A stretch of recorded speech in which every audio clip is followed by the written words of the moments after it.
देखो बच्चों, अब स्टार्ट होती है विविध प्रश्नावली 12। तो उसका पहला क्वेश्चन देखना है, एक लंबवर्ती बेलन की त्रिज्या 7 सेंटीमीटर है तथा ऊर्ध्वाधर ऊंचाई 8 सेंटीमीटर है, तो बेलन का वक्र पृष्ठ ज्ञात कीजिए। देखिए एक बेलन है, इसकी त्रिज्या कितनी है? 7 सेंटीमीटर। ये इसकी त्रिज्या है, त्रिज्या r = 7 सेंटीमीटर है। ऊंचाई कितनी है? हाँ,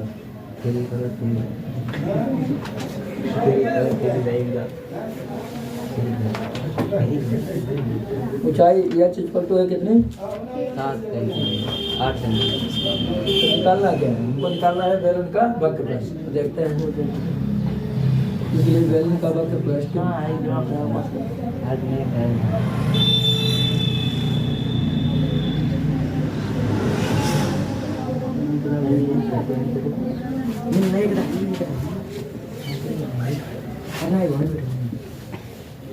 बेलन का वक्र पृष्ठ क्या होता है?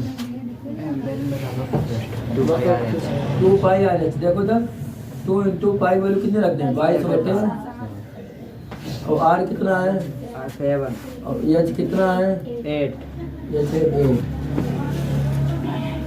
तो 7 7 22 चक्कू 44 22 चक्कू 44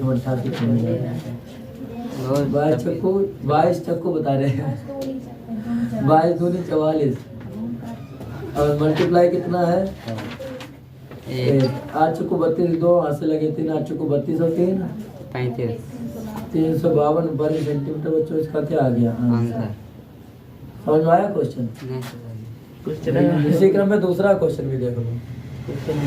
इसी क्रम में दूसरा क्वेश्चन भी देख लीजिए। इसमें ये बोला गया है कि ये देख गोले का वक्र पृष्ठ की माप 36 पाई वर्ग सेंटीमीटर हो। देखो वक्र पृष्ठ दिया है बच्चों, तो वक्र पृष्ठ गोले का क्या होता है? क्वेश्चन को कोशिश करके रखा है वक्र पृष्ठ गोले का वक्र पृष्ठ क्या होता है? गोले का वक्र पृष्ठ वक्र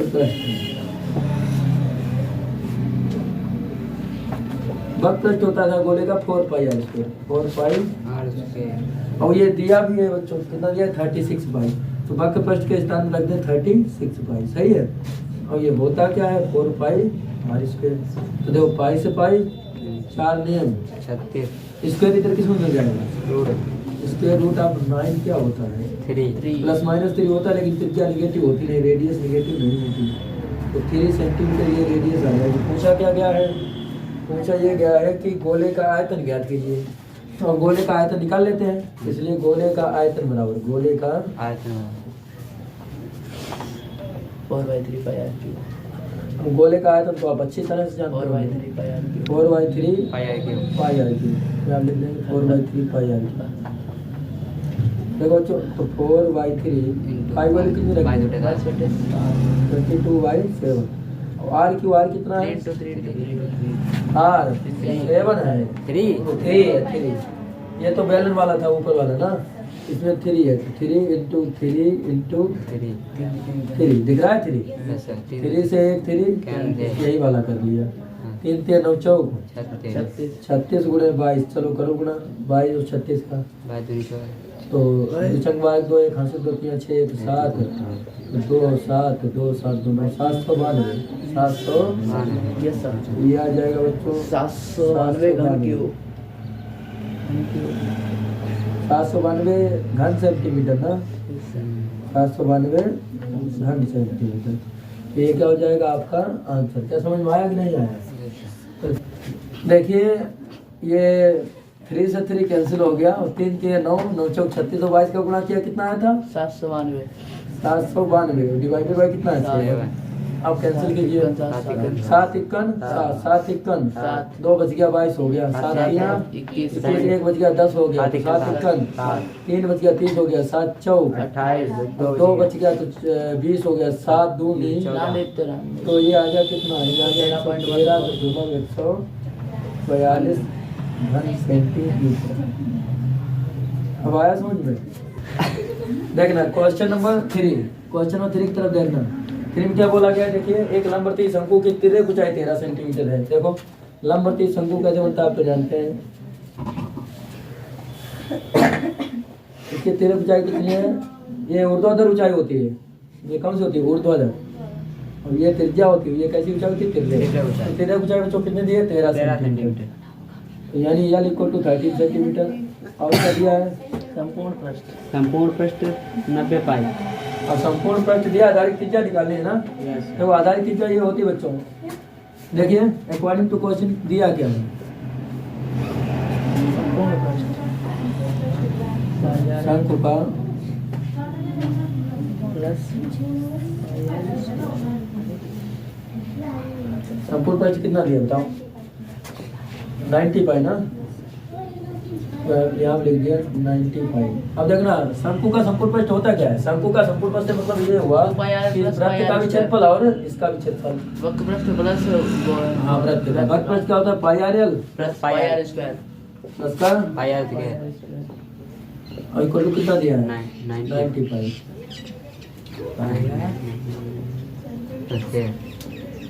हाँ वो तो स्क्वायर वर्ग क्या नाम पृष्ठ दिया है तभी दिया। पाई आर दोनों में कॉमन क्या मतलब? पाई आर पाई और आर ब्रैकेट में क्या होती है? आर उधर बच्चों क्या हो गया? 90 पाई। पाई से पाई। कैंसिल। अब आर की वैल्यू तो दी ने यार तो निकालना ही है। एल की वैल्यू दे दी है, कितनी दी है? 13। तो 13 प्लस आर इक्वल टू बच्चों कितना हो गया? 90। चलो मल्टीप्लाई करो, 13 का आर मल्टीप्लाई किया तो 13 आर का आर किया तो आर स्क्वायर इक्वल टू कितना हो गया? 90। देखो आर स्क्वायर और प्लस का 30 R plus 90 minus 90 equal to 90 कैसे फैक्टर होगा? 13 आ जाए बताओ। 18 95 और 18 में से 5 गया 13। 18 95 18 में से 5 गया 13। साथ में क्या है? आर माइनस का क्या है? 90 इक्वल टू का क्या है? 0। तो बच्चों देखो कितना आ जाएगा? आर स्क्वायर प्लस का 18 आर प्लस माइनस माइनस का 5 आर और माइनस का 90 equal to common in two terms. Common in two terms इसमें क्या कॉमन है? आर तो क्या रह गया बच्चों? आर प्लस और इसमें क्या कॉमन है? -5 तो क्या रह गया बच्चों? आर प्लस मतलब माइनस चिन्ह कॉमन लेंगे तो माइनस माइनस क्या हो जाएगा? प्लस इक्वल टू क्या चला जाएगा? अब दोनों में क्या कॉमन है बताओ? आर प्लस 18 क्या रह गया? आर माइनस 5 इक्वल टू क्या चल रहा है? 0। अब ये प्लस 18 तो जाके उधर क्या हो जाएगा? मान में जाएगा तो निगेटिव त्रिज्या कभी होती नहीं। हाँ और जो माइनस वाला है वो उधर किसमें चला जाएगा? प्लस में। तो बच्चों देखना आर माइनस 5 इक्वल टू 0 करेंगे तो आर इक्वल टू तो 5 सेंटीमीटर हो जाएगा। ये हो जाएगा मान में हो जाएगा। बट देखो आर प्लस 18 इक्वल टू 0 करेंगे तो प्लस 18 उधर किस में जाएगा? माइनस में। और ये हो जाएगा अमान में क्योंकि रेडियस कभी निगेटिव नहीं होते। तो इस प्रकार ये अमान्य हो गया। इस प्रकार ये आंसर हो गया। समझ गए? ये 5 देखो क्वेश्चन नंबर बच्चों 4 देखना। एकदम कौन से 4 में क्या बोला गया देखना ध्यान से। 4 में बोला गया कि समकोण त्रिभुज जिसकी भुजाएं 3 सेंटीमीटर 4 सेंटीमीटर है कर्ण के अतिरिक्त को उसके कर्ण के परितः घुमाया जाता है और इस प्रकार प्राप्त द्विशंकु के आयतन और पृष्ठीय क्षेत्रफल ज्ञात कीजिए। पाई का मान जो भी उपयुक्त लगे आप प्रयोग कर दीजिए। तो देखो समकोण त्रिभुज को किसके परितः घुमाया जा रहा है? कर्ण के। और उसकी भुजाएं कितनी है देखो बच्चों? 3 और 4 सेंटीमीटर। देखो इधर तो 3 सेंटीमीटर एक भुजा है और एक कितनी है? 4 सेंटीमीटर। तो 3 सेंटीमीटर जो लंब भुजा होती है वो तो छोटी होती है आप तो जानते हैं ना। और जो 4 सेंटीमीटर आधार वाली होगी वो कैसी होगी? बड़ी होगी। और सबसे बड़ी कौन सी होती है? कर्ण। तो ये वाली कर्ण की भुजा होगी। अच्छा ये जो त्रिभुज बन गया ना बच्चों, ये त्रिभुज बन गया ABC है जो कि एक समकोण त्रिभुज है। सबसे पहले क्या करें? ये भी निकाल दें। पाई ठाकुर में लगाते हैं समकोण त्रिभुज ABC में पाई ठाकुर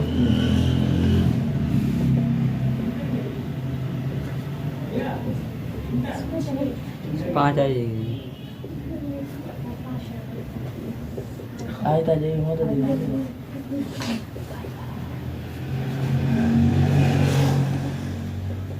कर्ण का स्क्वायर। कर्ण कितना है? कर्ण पता नहीं। AB और लंब का स्क्वायर लंब AC का स्क्वायर प्लस आधार कितना है? BC आधार BC का स्क्वायर। तो AB का स्क्वायर इज इक्वल टू 3 का AC कितना है बच्चों? 3 का स्क्वायर और प्लस BC कितना है? 4 का स्क्वायर। समझना 3 3 जा 9 और 4 4 जा 16। तो ये AB का स्क्वायर इज इक्वल टू 16 और 9 कितना होता है? 25। अच्छा स्क्वायर उधर कितना हो जाएगा? स्क्वायर रूट ऑफ 25 कितना होता है? 5। ये A भी आ गया। ये भी तो आ चुका, लेकिन क्या -5 लेंगे? No sir. कर्ण की लंबाई कभी माइनस नहीं होती। अब उसने बात क्या बोली कि इसको कर्ण के परिता घुमाया जाता है। कर्ण के परिता घुमाने मतलब समझो, इसको पकड़ो और ऐसे ऐसे घुमा दो।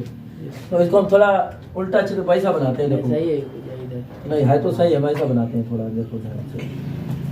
शंकु टाइप में द्विशंकु बनाना ना, इसने क्या बोला, इस प्रकार बने द्विशंकु का आयतन और पृष्ठीय क्षेत्रफल को द्विशंकु डबल शंकु। डबल कौन बन जाएगी, देखो कैसे बनेगी, ऐसे बनेगी। ये 3 सेंटीमीटर है ना छोटी भुजा, और ये बड़ी वाली कितनी है, 4 की है।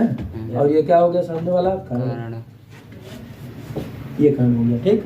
तो ये त्रिभुज कौन सा था, देखो ये जो 3 सेंटीमीटर वाली भुजा थी, इसमें कौन सा आ रहा था, ए और सी, ठीक। और यहाँ पर क्या था, बी, सही है। ये त्रिभुज ABC हुआ, 90 डिग्री कम से एंगल था, यही तो था, ठीक। अब इसको कर्ण की परिता घुमाओ, इसको पकड़ो और ऐसे ऐसे घुमा दो। अगर यहाँ पे कोई चीज लगी पकड़ने में तो ऐसे ऐसे घूमेगा, तो घूमेगा, देखो ऐसे ऐसे घूमेगा तो एक सर्कल बनेगा, बनेगा। कहाँ सर्कल बनेगा, आके यहाँ पे ऐसे बन जाएगा। अब घुमाने पर क्या हो जाएगा, यही शंकु पलट के उधर जाएगा तो बन जाएगा मतलब डबल, इस प्रकार बना डबल, तो डबल बन जाएगा। ऊपर है नहीं नीचे धरो। और यहाँ पर देखो बच्चों, यहाँ पर क्या कहने, यहाँ पर मान लो डी है, कौन सा आया बिंदु, डी। और ये त्रिज्या हो गई तुम्हारी। त्रिज्या ये लंब का काम करेगी, क्योंकि परपेंडिकुलर लंबवत पड़ेगी इस पर ना, इस पर कैसे पड़ेगी, लंबवत। इसको क्या बिंदु मान ले, इसको बिंदु ओ मान लिया। अच्छा देखो इधर, इधर ये क्या था तब, ये किसकी लंबाई थी, कर्ण की, किसकी थी, सही है। अब समझना ध्यान से, क्या है कि ये 3 सेंटीमीटर है और ये 4 सेंटीमीटर है, ये 5 सेंटीमीटर हो गई। अब हमें करना क्या है, हमें क्या क्या निकालना था इसमें बच्चों, हमें निकालना है इस प्रकार द्विशंकु, ये द्विशंकु बन गया। तो द्विशंकु का क्या निकालना है, आयतन। लेकिन द्विशंकु आयतन निकालने के लिए सबसे पहले त्रिज्या तो मालूम हो जाए। त्रिज्या कहाँ होती थी, जो एक सर्कुलर पार्ट होता था वृत्ताकार, मतलब ये आर है और ये भी क्या है, आर, सही है। तो देखो समकोण त्रिभुज ABC का क्षेत्रफल क्या होता है, आप तो जानते हैं, एरिया ऑफ ट्रिपल ABC होता क्या है, वो होता है हाफ आधार गुणे ऊंचाई, हाफ आधार गुणे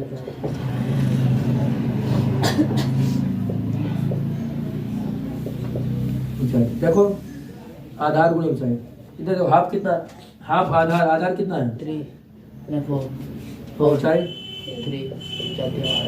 अब इधर ABC, अभी तो ABC हमने ऐसे देखा, अब ABC ऐसे देखो, देखो त्रिज्या गुरु में ये देखना, ये क्या पढ़ा है, लंब, ये पढ़ा है लंब, दिख रहा है। और ये क्या हो गया, आधार। तो हाफ आधार गुणे ऊंचाई, समझ पाए।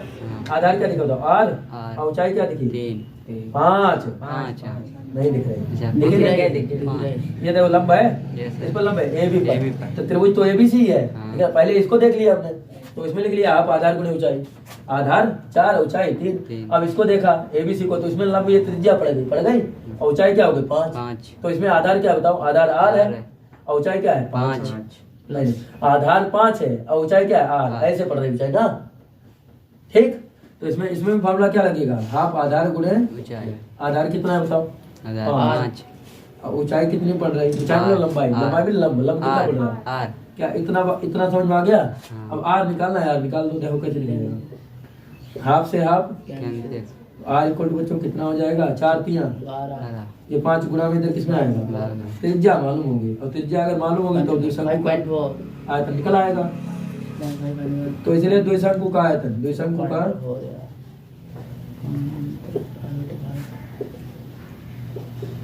बच्चों ये बताइए, एक शंकु का आयतन होता है 1/3 पाई आर स्क्वायर, और द्विशंकु है तो दोनों शंकुओं का अलग अलग होगा, इसका अलग होगा, इसका मतलब इसका, इस शंकु का आयतन अलग होगा, इसका अलग होगा। फार्मूला क्या होता है जानते हैं, 1/3 pi R square, pi R square. R तो दोनों में समान रहेगी, एक ही है, इसके लिए भी इसके लिए भी, केवल एच में परिवर्तन होगा। इसकी एच क्या है, ओ ए, इसकी एच क्या है, O A, plus 1/3 pi R square H, 1/3 pi R square, और इसकी एच क्या है, समझ में आया। दोनों में कॉमन क्या मिला बताओ, 1/3 पाई आर स्क्वायर है, तो ब्रैकेट में क्या बच जाएगा, ओ A plus O B, O A plus. अब देखो 1/3 पाई आर स्क्वायर, आर की वैल्यू रख लेंगे, ओ ए और ओ बी कितना दिया, ओ ए और ओ बी मिला के क्या हो जाएगा, ओ ए और ओ बी मिला के पूरा कितना है 5, ओ ए और ओ बी मिला के पूरा कितना है 5, दिख रहा है। 5 लिख दिया। अब यहाँ पर भी वैल्यू रख लेंगे बच्चों, देखो ध्यान से, इज इक्वल टू 1.3 कहाँ लगा दें, पहले इतना नोट करो फिर लगाए, इतना समझ में आ गया है, पहले देखना थोड़ा, इक्वल टू यहाँ पर कितना आ जाएगा 1.3, 5 वैल्यू कितनी रखोगे, 22/7 रखते हैं, उपयुक्त लगे ये बोला गया है जो, हाँ जो उपयुक्त लगे, हमें तो 3.14 उपयुक्त लगता है, 3.14 उपयुक्त लगा। आज वैल्यू कितनी निकाली थी 12.5, तो 12.5 को कितनी बार लिख लें, स्क्वायर है तो डबल बार लिखेंगे, और मल्टीप्लाई बाय 5 से 5 देखो, तो 3 चक्कू और 5 चौक 48, तो 3.14 में मल्टीप्लाई करो 48 का, और डिवाइड करना होगा 5 से, करो फटाफट करो, 3.14 का मल्टीप्लाई 48 में 8 चुक 32 2 3 हासिल 8 3 3 11 के हासिल लगा 1 8 1 24 और 1 25 4 चुक 16 के हासिल लगा 1 4 1 4 1 5 और 4 3 12, तो यहाँ पर 2 6 1 7 5 5 10 का 0 हासिल लगा 1 3 2 5 और 1, तो यहाँ पर आ गया 1572, बटन कितना है 5। अब समझने की कोशिश करना बच्चों, देखो 5 3 15, ये 0 है, 5 51 5 2 बच गया, तो कितना हो गया 32, 5 छक्का 30, फिर 2 बच गया 5 चक्कू 20, तो ये आ गया कितना, ये आ गया 5 5 2 गलत है, 5 3 15 5 3 15 1 0, 5 51 5 2 22 हो गया, 5 चक्कू 20 ना, यहाँ पर कितना हुआ 5 3 15 और ये 1 0, 5 के 5 2 बच गया 22 हो गया, 5 चक्कू 20, अब कितना बच गया 2 बच गया, फिर 0 है 5 चक्कू, अब सही है, तो 30 हाँ 14.4, तो ये क्या आ गया डबल शंकु का आयतन घन सेंटीमीटर में। अब फिर क्या निकालना था बच्चों, फिर निकालना था द्विशंकु का वक्र पृष्ठीय, फिर हमें निकालना था पृष्ठीय क्षेत्रफल, है कि नहीं, तो द्विशंकु का पृष्ठीय क्षेत्रफल देखो, द्विशंकु का पृष्ठीय क्षेत्रफल, द्विशंकु का पृष्ठीय क्षेत्रफल। अच्छा बच्चों पृष्ठीय क्षेत्रफल क्या हो जाएगा, तुम सबको बताओ, सुनो देखो इधर, ऊपर वाले शंकु का पृष्ठीय क्षेत्रफल, नीचे वाले का शंकु पृष्ठीय क्षेत्रफल क्या होता है पाई r, और इसकी एल कितनी है 3 ना, तो इसको हम L1 कह दें, समझ लो, और इसकी एल कितनी है 4, ये L1 कह दिया, उसको क्या कह दिया L2, तो देखो यहाँ लिख देंगे L1 त्रिज्या तो सेम है, हम यहाँ क्या लिख दिया पाई r, दोनों का क्या है पाई r, भीतर क्या रह गया L1 प्लस, चलो वैल्यू को 5 वैल्यू कितनी रखी 3.14, r वैल्यू कितनी रखी थी 12/5, और L1 प्लस L2 मतलब 3 प्लस 4। अब इसको आगे सॉल्व करते हैं, ध्यान समझना, देखो ये आप आगे देखें तो यह आ जाएगा 3.14 मल्टीप्लाई बाई 12.5 मल्टीप्लाई बाई 3 और 4 कितना होता है 7 होता है, मल्टीप्लाई करेंगे तो 12 सत्ते कितना होता है 84 का गुणा करो 3.14 में, तो 4 चुक 16 6 1 हासिल 4 1 4 1 5 4 3 12 मल्टीप्लाई 8 चुक 32 2 3 हासिल 8 3 8 11 के 1 हासिल लगा 1 8 3 24 और 1 25 5 2 7 2 1 3 और 5 1 6 तो 2 पीछे से 2 के बाद दशमलव कितना आ गया 263.76, तो ये बच्चों आया है 263.76 और नीचे कितना है 5, चलो डिवाइड करो 25 25 1 बच गया 13 हो गया 12 हो गया 5 दूनी 10 3 बच गया तो 37 हो गया 5 सत्ते 35 5 सत्ते 35, अब कितना बच गया 2 26 हो गया 25 हो गया तो 55 25 अब इतना रखो 55 5 दूनी 10 कहाँ 5 दूनी 10 एक बच गया ना, तो कितना आ गया 57 कहाँ 57 दिख रहा है 52.75 वर्ग सेंटीमीटर, तो इस प्रकार ये आंसर आ गया, समझ गए आप लोग। मल्टीप्लाई किया था तो 150 72 आया था, तो पीछे से 2 अंक बाद दशमलव यहाँ भी लगेगा, तो यहाँ पर दशमलव लग गया 2 अंकों बाद, तो यहाँ से दशमलव हट के यहाँ पर बच्चों आ जाएगा, तो जो आंसर आ जाएगा आपका फाइनल आंसर यहाँ पर बनेगा ये 30.144। समझ में आई बात? इस प्रकार ये बनेगा। बच्चों विविध प्रश्नावली का क्वेश्चन नंबर 5 है। 5 तरफ ध्यान देना।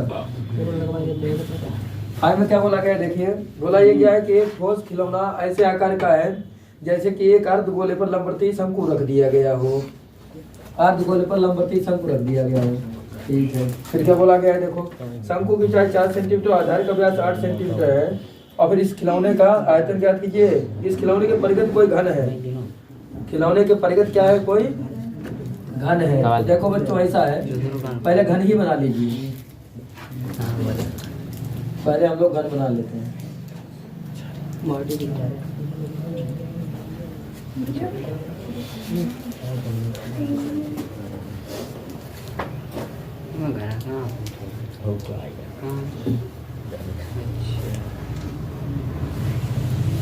अब इसमें खिलौना रखा गया इसके भीतर, अब वो भी कैसा है, अर्धगोले के ऊपर शंकु है, अर्धगोले के ऊपर शंकु है, तो अर्धगोले के ऊपर शंकु रख दो। देखो ऐसे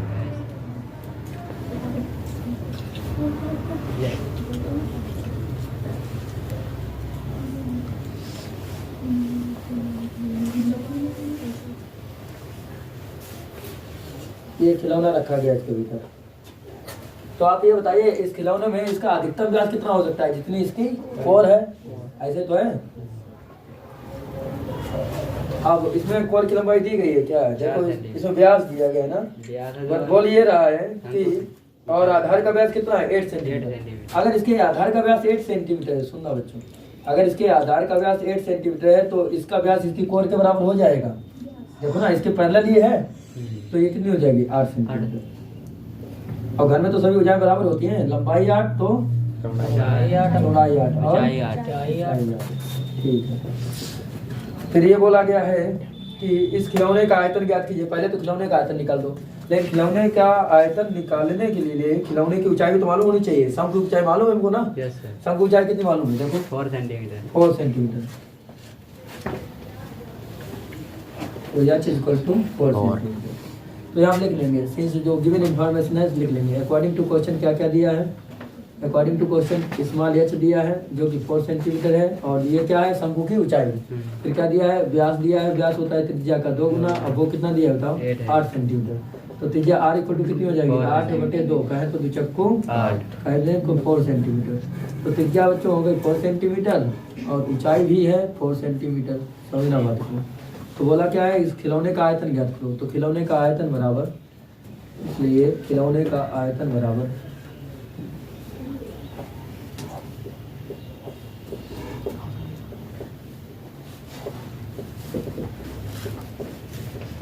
खिलौने का आयतन किसका किसका आयतन, शंकु का आयतन प्लस अर्धगोले शंकु का आयतन कितना होता है, 1/3 पाई r स्क्वायर, और अर्धगोले का आयतन कितना होता है, 2/3 पाई r क्यूब। चलो कॉमन लो, कॉमन क्या मिला, 1/3 पाई r कितना रह गया, h प्लस 2r, ऐसा।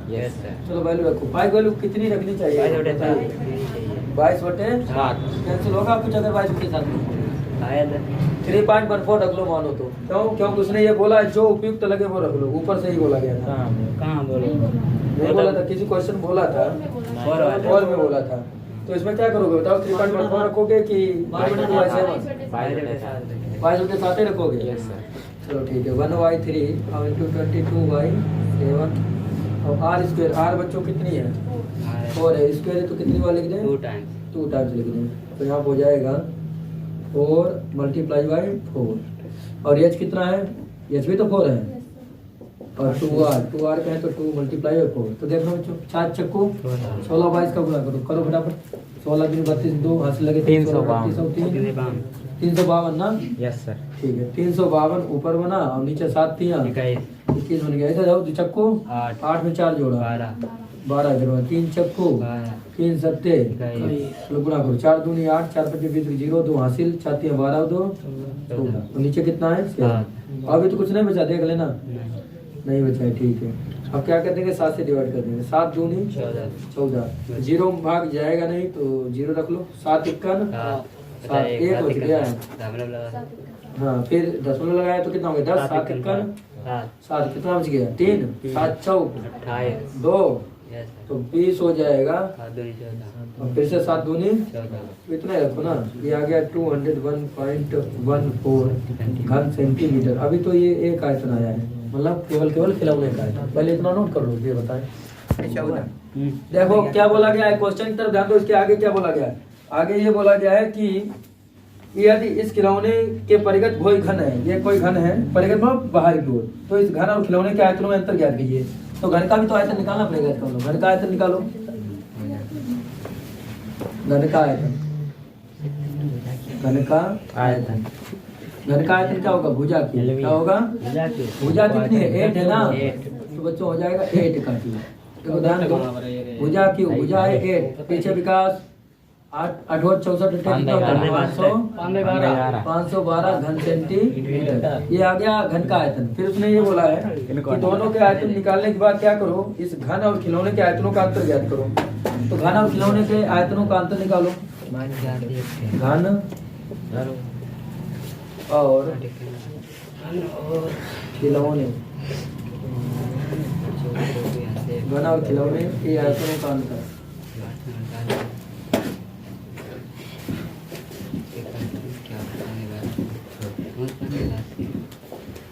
आयतनों का अंतर। अंतर मतलब क्या होता है, घटाना।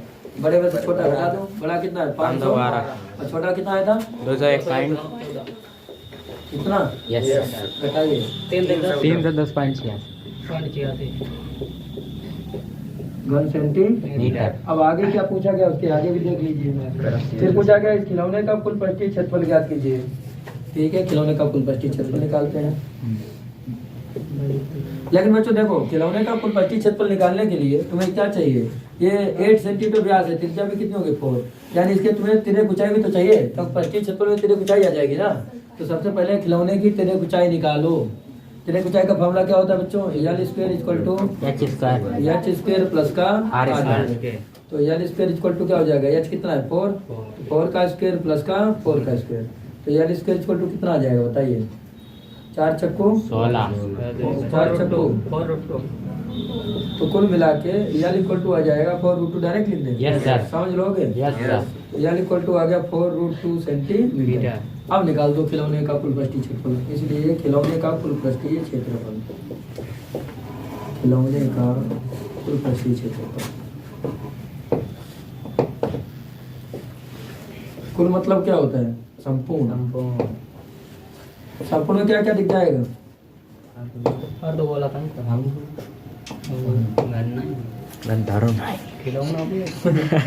खिलौने का कुल पृष्ठीय क्षेत्रफल मतलब अर्धगोले का पृष्ठीय क्षेत्रफल प्लस संपूर्ण। अर्धगोले का पृष्ठीय क्षेत्रफल क्या होता है, बोलो अनुभव, पाई RL 2 पाई r स्क्वायर।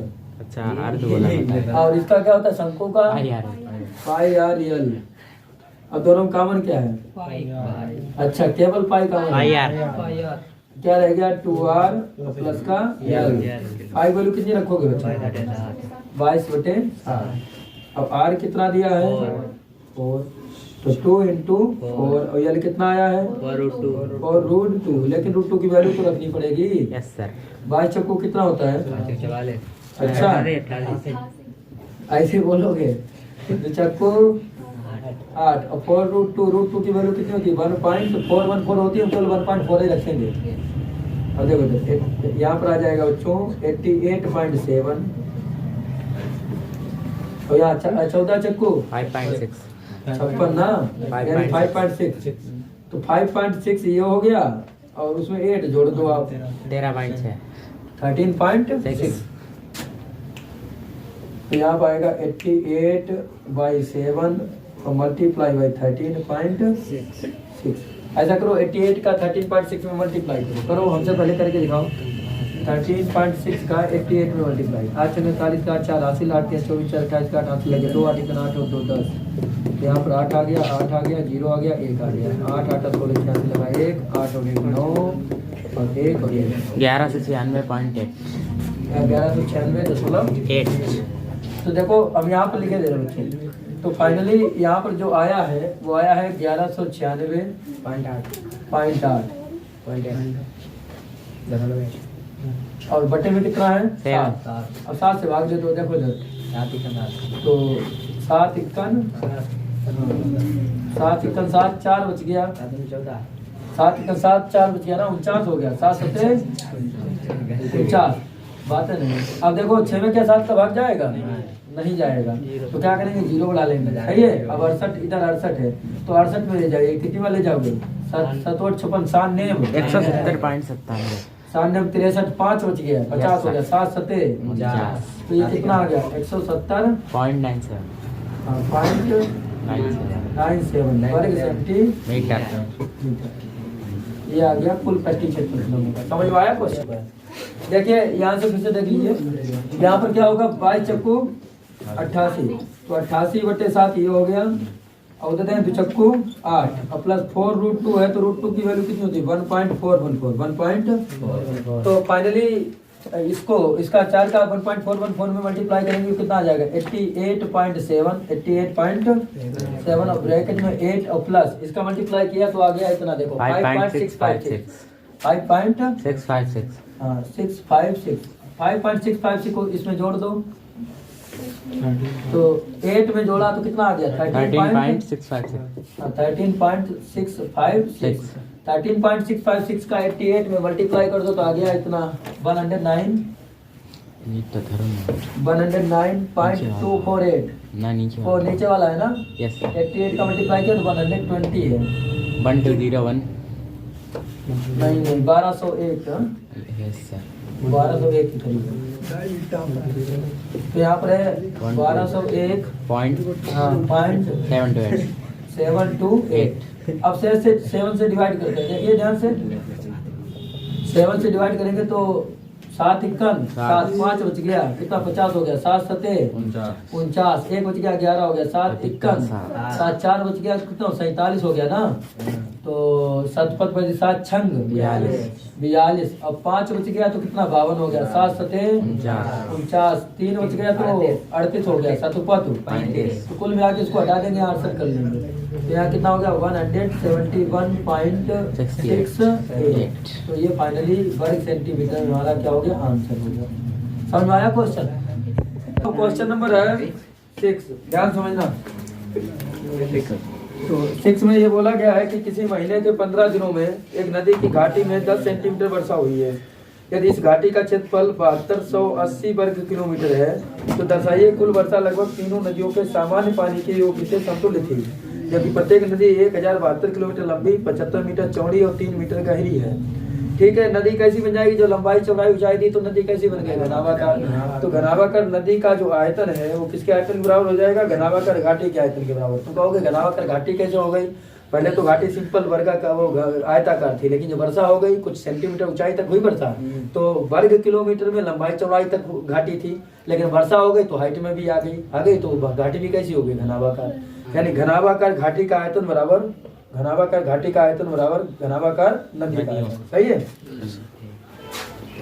अगर देखें तो घनाभाकार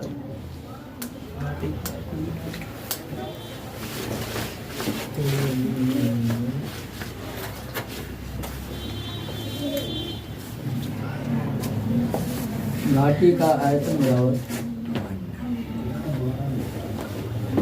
तो सर ये घना आकार लिखो है। घनाभाकार लिखा है, घनाभाकार घनाभाकार। तो आकार दिखा दीजिए।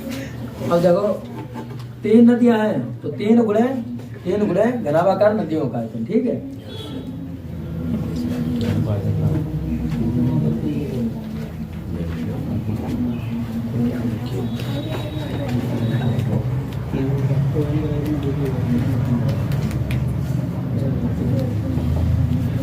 तीन गुणे घनाभाकार नदियों का आयतन। तो घनाभाकार घाटी का आयतन क्या हो जाएगा? लंबाई गुणे चौड़ाई गुणे ऊंचाई। तो लंबाई चौड़ाई ऊंचाई कितनी है? देखिए पहले घाटी में देख लेना। लंबाई चौड़ाई तो क्षेत्रफल में आ जाएगी ना।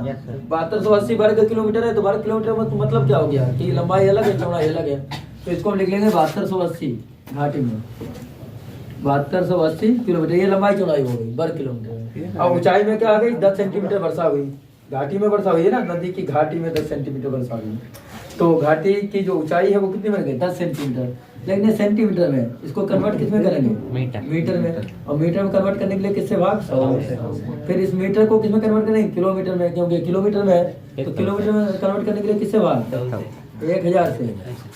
पहले सेंटीमीटर को मीटर में कन्वर्ट किया 100 से भाग, फिर किलोमीटर में चेंज किया तो किससे भाग होगा 1000 इज इक्वल टू, देखो इधर इक्वल टू 3 नदियों का आयतन, कितनी नदियां थी 3, देखो 3 नदियों के समतुल्य आयतन के बराबर होगा। तो 3 गुणे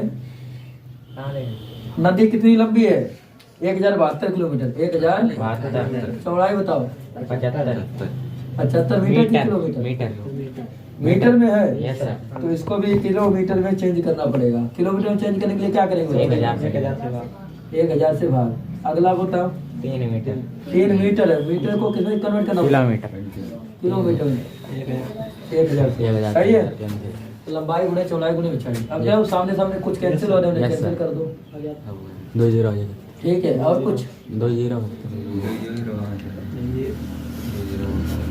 ठीक है। अब मल्टीप्लाई इसका करेंगे तो ये तो सिंपली मल्टीप्लाई हो जाएगा 7280 80 और बढ़ गया। Yes sir. उधर देखें तो 3 का मल्टीप्लाई 3 तिया 9 ये 1072 लग करो 1072 इधर लिख लिया है। और इसका 3 तिया 9 पना 45 5 4 हासिल और 963 और 4 सही है। Yes sir. समझे 3 तिया 9 पना 45 5 4 हासिल 963 और 4 67। नीचे कितना बचा 10 नीचे बचा 10। चाहो तो 10 का इधर मल्टीप्लाई कर लो आके कर लो। बराबर देखना है। Yes sir. तो 10 को उठा के चाहे इधर ले आओ, बात हुई थी 1 0 और तो इधर 1 0 और बढ़ जाएगा। अब ये देखना क्या ये चीज इसके बराबर है, उसने दिखाया ये बताया है कि जब समतुल्य है कि नहीं है। गुणा करो इनका 675 का गुणा करके दिखाओ 1072 में जल्दी। 1072 में 675 का गुणा करो बच्चों।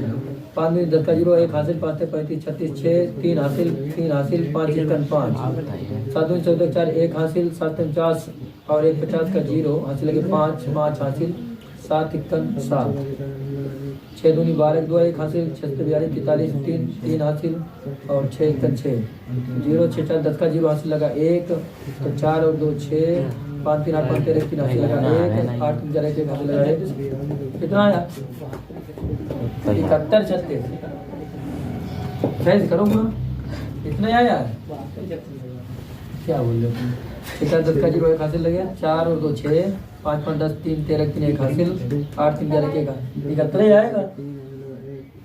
गुणा नहीं कर पाएगा। वाह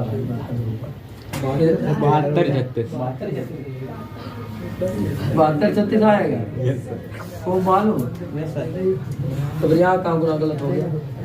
5 में 10 का 0 5 36 6 3 हासिल 5 1 5 7 14 4 हासिल लगे 7 50 5 हासिल लगे 5 7 1 7 6 2 12 2 1 हासिल 43 4 हासिल 4 से 7 4 11 के 5 5 10 3 13 3 1 हासिल 8 4 12 2 हासिल लगा 1 72 36 हुआ। तो जब 72 36 क्या ये इसके इक्वल दिख रहा है? नहीं दिख रहा है। तो जो 100 करना था वो अप्रोक्सीमेटली गलत है। समझ रहे हो? समझ आया क्वेश्चन? तो ठीक है नोट कर लो। क्वेश्चन नंबर बच्चों 7 की तरफ ध्यान देना। 7 में क्या बोला गया?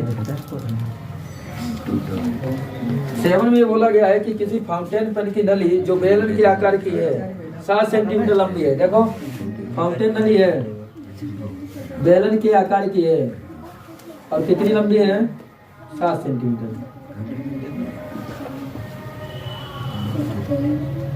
देखो बच्चों इसकी लंबाई है 7 सेंटीमीटर। लंबाई में क्या होती है? ऊंचाई। ऊंचाई है 7 सेंटीमीटर। और क्या दिया है फाउंटेन नली का? देखो और बोला ये गया है कि इसका व्यास 5 mm है। व्यास कितना है? व्यास होता है त्रिज्या का 2 गुना। तो 2r कितना दिया बताओ? 5 mm है। तो r इक्वल टू कितना हो जाएगा? 5/2 कहें तो 2.5 mm। लेकिन mm को सेंटीमीटर में चेंज करो। इधर mm को सेंटीमीटर में चेंज करने के लिए क्या करते हैं? 10 से भाग करते हैं 0.25 तो आ जाएगा 0.25 सेंटीमीटर। तो त्रिज्या तो आ गई 0.25 सेंटीमीटर 0.25।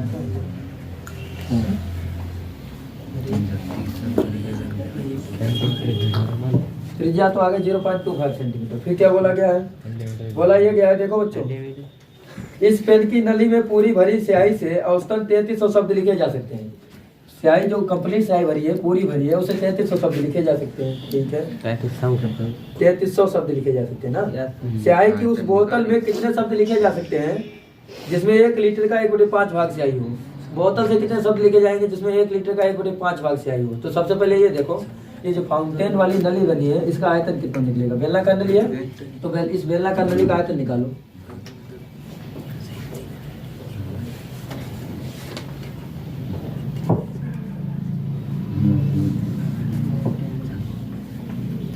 तुम समझ रहे हो बात को? उसने कहा ये जो बेलनाकार नली है, इसमें जो भरा था फाउंटेन, उससे 3300 शब्द लिखे जा रहे हैं। किससे? 3300। अब कोई बड़ी चीज है उसने बताया है जिसमें 1 लीटर है, 1 लीटर का 1/5 भाग है। उस 1 लीटर के 1/5 भाग से कितना तुम शब्द लिख लोगे? 3300 शब्द केवल पेन से लिखे जा रहे हैं। अब बोतल हो, अब बोतल का 1/5 भाग हो, तब कितने शब्द ज्यादा लिखेंगे? 3300 से बहुत ज्यादा लिखे जा सकते हैं उसमें। तो पहले देखेंगे, पहले बेलनाकार नली का आयतन देख ले, फिर उससे अनुमान लग जाएगा। तो बेलनाकार नली का आयतन मतलब बेलन का आयतन। बेलन का आयतन क्या होता है? पाई वैल्यू कितनी रखोगे? 22/8। आर कितना है? 0.25। तो एच कितना है? 7 तो यहाँ पर पॉइंट भी हटा दो, पॉइंट हटा दो, तो नीचे कितना लिख देंगे? इधर 100, इधर 100 है। 25 चक्को 100, 2 जीरो ये हो गए। कि देखो 50 5 8 40 और 50 और 16 पंचे 80 2 8 16 और 2 एकन 2 2 एकन 2। तो ये कितना आ गया? 11/8 11/8। तो 11/8 घन सेंटीमीटर। 11/8 इसका मतलब ये घन सेंटीमीटर में आया है। तो हमें अगला जो दिया है 1 लीटर, उसको भी किसमें बदल देना चाहिए? घन सेंटीमीटर। 1 लीटर में कितना घन सेंटीमीटर होता है बताओ? पहले तो ये तय करो, 11/8 घन सेंटीमीटर आया, और 11/8 घन सेंटीमीटर से जितने शब्द लिखे जा रहे हैं वो कितने हैं? 3300 शब्द। कितने हैं? इधर देखो, क्योंकि 11/8 घन सेंटीमीटर वाली इंक से जो शब्द लिखे जा रहे हैं वो कितने लिखे जा रहे हैं? 3300। तो बताओ 1 घन सेंटीमीटर से जो हम लिखेंगे कम होंगे कि ज्यादा होंगे? ज्यादा होंगे ना। ये तो गुणा होगा कि भाग होगा? कम होंगे। 11/8 घन सेंटीमीटर जितने लिखे जा रहे हैं तो 1 घन सेंटीमीटर से कम ही होंगे ना। बताओ 1 घन सेंटीमीटर से कितने लिखे जाएंगे? 8 का तो इसमें गुणा हो जाएगा, 11 का भाग हो जाएगा, सीधी सी बात है। हाँ, तो क्या हो जाएगा देखिए, 3300। ये जो भाग में है वो गुणा में जाएगा, जो गुणा में है वो भाग में आएगा। ऐसे अनुमान लगा लिया करो। 11 और 8 24। और 1 घन सेंटीमीटर से कितने शब्द लिखे जा रहे हैं? 24। ठीक है, 1 घन सेंटीमीटर से 2400 शब्द लिखे जा रहे हैं। 2400 शब्द। तो अब बोतल में जो स्याही भरी थी उसमें थी 1 लीटर की 1/5। तो पहले देखो 1 लीटर और कितना घन सेंटीमीटर होता है? पहले बताओ। 1 लीटर बराबर होता है 1000 घन सेंटीमीटर। कितना होता है? 1000। तो 1 लीटर का 1/5 भरी जा रही है स्याही। तो 1/5 से दोनों तरफ क्या कर देंगे? गुणा। 1 से 1/5 गुणा करो तो 1/5 ही रहेगा। 1/5 करे 1/5। तो इधर 1/5 लीटर और उधर भी 1000 में 1/5 से गुणा कर दो। 1000/5 ऐसे सही है। उल्टो ही कितना हो जाएगा? 200 घन सेंटीमीटर ना। यानी 200 घन सेंटीमीटर 1/5 लीटर हुआ। 1/5 लीटर में 200 घन सेंटीमीटर हुआ। ऐसा है? Yes sir. 1/5 लीटर 200 घन सेंटीमीटर के बराबर है। ठीक है, यानी 200 घन सेंटीमीटर 1/5 लीटर के बराबर है। Yes sir. 200 घन सेंटीमीटर किसके बराबर है? 1/5 लीटर से।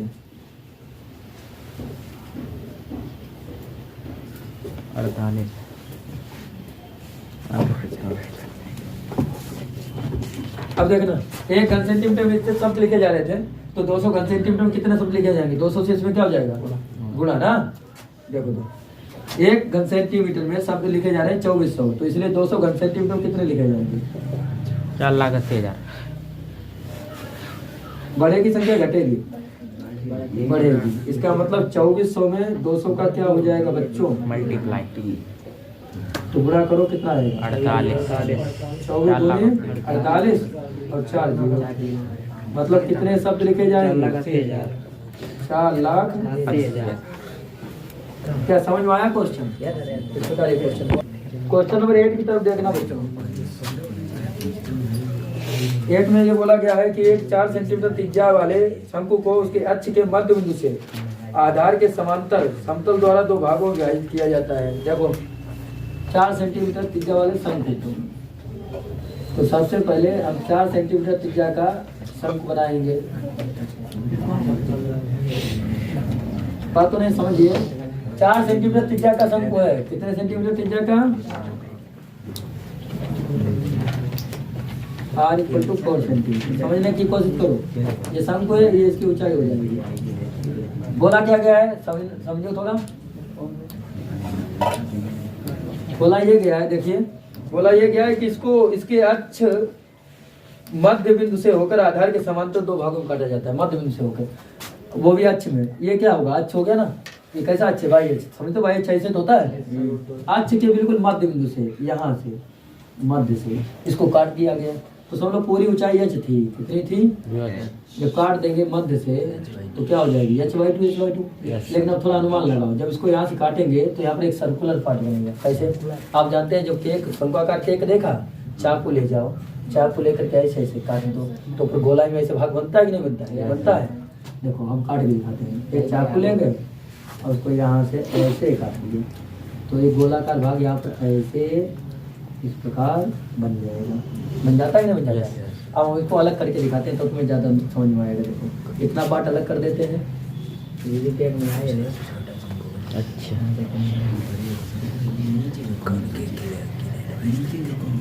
और इतना नीचे वाला पार्ट अलग करते हैं।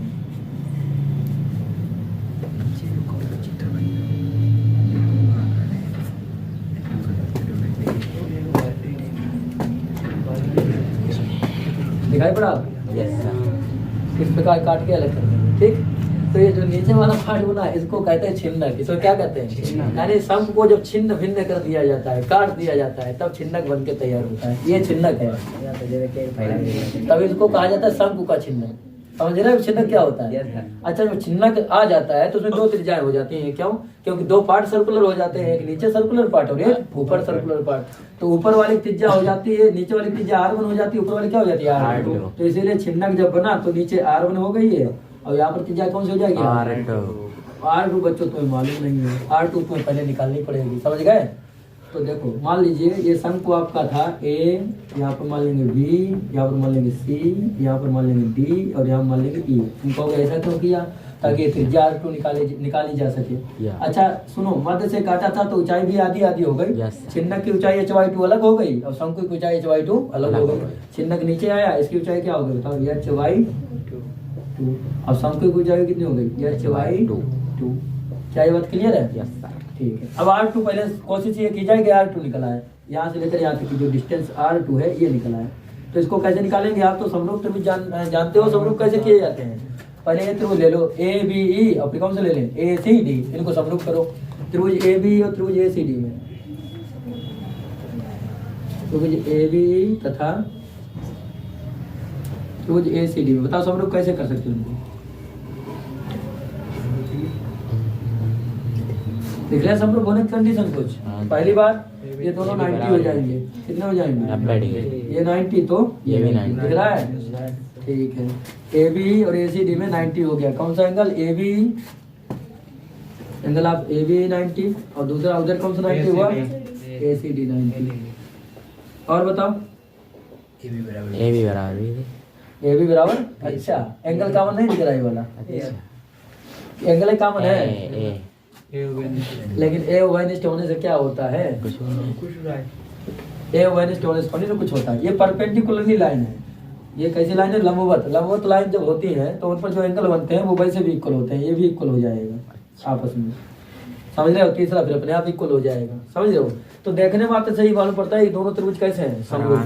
समझ रहे हो? ये ना लिखो तब भी काम चलेगा। देखने से हम लिख देंगे कि स्पष्ट है, देखने से ही स्पष्ट है कि दोनों त्रिभुज कैसे हैं? समरूप है। त्रिभुज ए बी समरूप है किसके बताओ? ए सी डी के। क्योंकि त्रिभुज ए बी समरूप है ए सी डी के। अगर त्रिभुज ए बी समरूप है त्रिभुज ए सी डी के तो इनके संगत कोण कैसे होंगे बताओ? बराबर। और संगत भुजाओं का अनुपात भी कैसा होगा? बराबर। अर्थात ए बी के अपान में ए सी आएगा तो क्या हो जाएगा? देखो A B upon A C, A B अपान, और उसके बाद क्या आएगा? बी के अपान में सी डी आएगा। बी के अपान क्या आएगा? C D. देखो पहले क्या हो जाएगा? ए बी अपान ए सी, और फिर क्या हो जाएगा बताओ? बी अपान सी डी। ये देखो बी अपान सी डी। उसके बाद क्या हो जाएगा बताओ? A upon A D, A upon A D. चलो वैल्यू रखो, देखो A B upon A C. A B कितना है? A B H Y two, और ए सी कितना है? ए सी पूरी एच है ना, कंप्लीट है। कंप्लीट ऊंचाई कितनी थी? दिख रही है नहीं दिख रही है? किनारे लिख दें या आप लिखे दे रहे?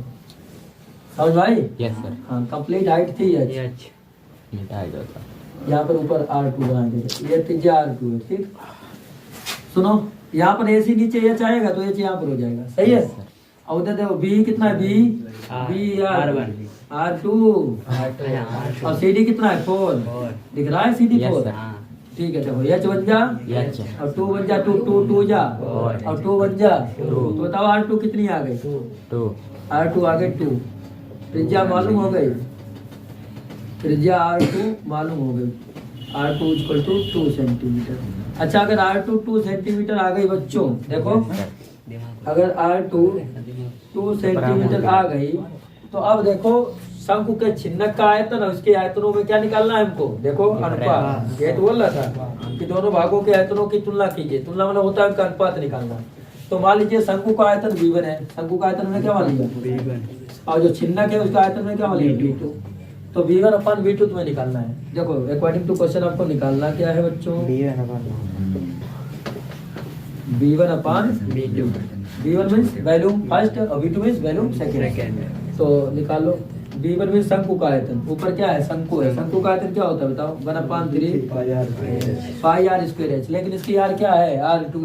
इसकी आर क्या है? R2 और स्क्वायर पाई आर स्क्वायर। या एच इसकी क्या है? HY2। इसकी एच क्या है? HY2। दिख रही है? Yes sir. बोल अपान। अब V2 क्या है? छिन्नक। V2 क्या है? छिन्नक का आयतन क्या होता है?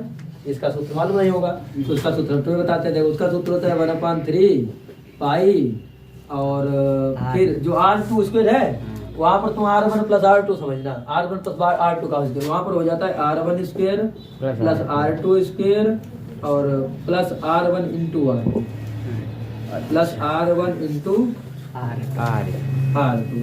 अब एच आता है तो एच ही रहता है। एच कितना इसका है? HY2। इसका एच कितना था? HY2। इतना समझ में आया? ये छिन्नक का आयतन हो गया। तो देखो HY2 से HY2 कैंसिल हो गया। HY2 से HY2 कैंसिल, और इधर 1/3 से 1/3 कैंसिल, पाई से पाई। चलो वैल्यू रखो केवल। V1 upon V2 is equal to R2 कितना है? 2 का स्क्वायर करो 4। नीचे देख लो R1 कितना है? R1 4, 4 चक्कू 16 प्लस R2 कितना है? 2 जा। ठीक, आगे देख लो R1 R2 मतलब दोनों का गुणा। 4 दूनी डायरेक्ट काट दे, समझ लोगे? तो डायरेक्ट करते हैं। 4 इक्कन 4, 4 चक्कू 4 इक्कन 4 दूनी, तो कितना आ गया? V1 upon V2 is equal to आ गया 1/7।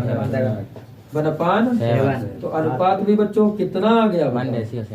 हाँ तो V1 ratio V2 equal to आ गया 1:7। क्या समझ में आया ये क्वेश्चन? तो इस प्रकार ये क्वेश्चन हुआ कंप्लीट।